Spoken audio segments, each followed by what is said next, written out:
Muka-muka pembenci timnas Indonesia. Satu muka tai. Sebetulnya yang dilakukan Sintayong ini cocoknya itu di level klub, bukan di level timnas. Misalnya kita ke Liverpool ya, Jurgen Klopp itu bisa mengubah Mohamed Salah sebagai pemain yang ditakuti di lini depan, padahal selama di Chelsea dan AS Roma itu bukan siapa-siapa. Tapi di tangan Jurgen Klopp, dia bisa memainkan peranan Mohamed Salah dengan lebih baik lagi. Dan caranya, saya dengar simpel saja. Kalau pelatih-pelatih lain, pemain yang kuat kaki kirinya ditempatkan di sayap kiri. Iya. Pemain yang kuat kaki kanan ditempatkan sayap kanan. Sama Klopp dirubah. Sadio Mane yang kuat di kanan itu ditempatkan di kiri. Di sayap kiri. Si Mohamed Salah kuat kaki kiri ditempatkan kan sebelah di sayap kanan. Okay. Dan ternyata berhasil. Tapi itu adalah style of play-nya Jurgen Klopp. Betul. Nah, kalau si Sintayong ini kan dia seperti transfer pemain aja sebetulnya. Dia tidak menggunakan stok pemain nasional yang ada. Tapi dia transfer pemain. Yang dilakukan Sintayong itu sebetulnya hanya cocok kalau dia pelatih klub. Jadi kalau ada pemain yang nggak suka, dia tinggal buang, dia transfer baru. Minta pemain baru dari klub. Nah kalau Transfer Sintayong ini baru. sekarang kondisinya, dia punya list nih pemain-pemain nasional. Iya. Dia nggak kuat tuh. Gua nggak bisa apa-apain di pemain. Saya mesti transfer. Tapi kan nggak mungkin timnas itu transfer Kalau pemain. bahasa zaman dulu, dia ingin dapat pemain yang telah jadi. Iya, dia pengen jadi karena dia juga menurut saya juga ditekan karena harus menghadirkan trofi kan. Akhirnya dia transfer dari luar negeri. Cara pragmatis lagi jadinya. Cara pragmatis transfernya caranya naturalisasi. Gitu Tidak kan? salah juga sebenarnya. Ya nggak salah juga, cuma ya kapan tropinya gitu. Dua muka kontol mau ditumbuk. FIFA terkejut 160 wasit Indonesia dites, hanya 18 wasit yang lolos kualifikasi. FIFA baru tahu? Hah? FIFA baru tahu? Federasi tertinggi sepak bola dunia baru tahu? Lah.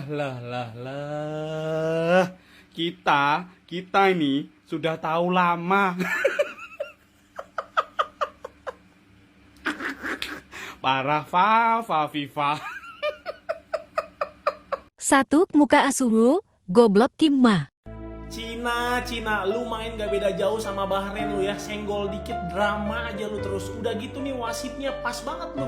Niup fluid 90 plus 9 harusnya lu lebihin tuh 90 plus 12 ya.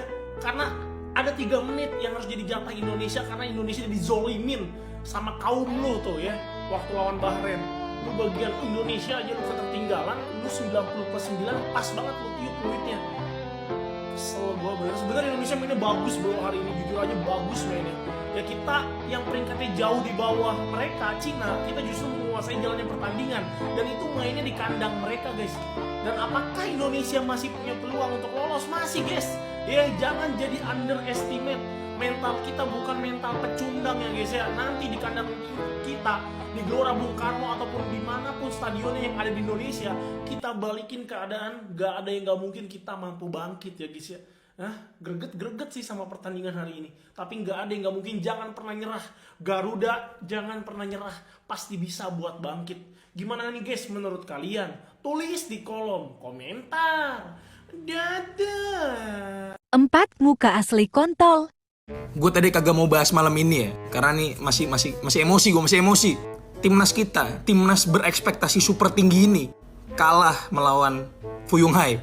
Gue ulang ya, kalah lawan Fuyung Hai. Dimana target kita semua, gue yakin semua orang optimis kita menang lawan Fuyung Hai ini. Ayo kita bahas boy, kesalahan apa aja yang dilakukan oleh timnas di pertandingan ini. Yang jelas, yang bener-bener salah. Kenapa Asnawi main sampai menit 85? Kenapa? Why? Sintayong. Kenapa Asnawi main sampai menit 85? Kenapa Mesilhers lu ganti di babak kedua? Kenapa?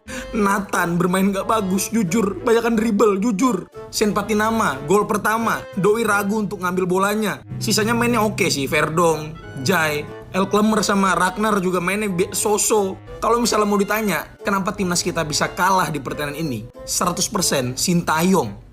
Sintayong. El nggak mau ganti pemain. El nggak mau ganti Asnawi. Why? Kenapa? Oke lah, mungkin gue salah ya. Mungkin kalian semua juga salah. Karena kita terlalu berekspektasi dengan timnas ini.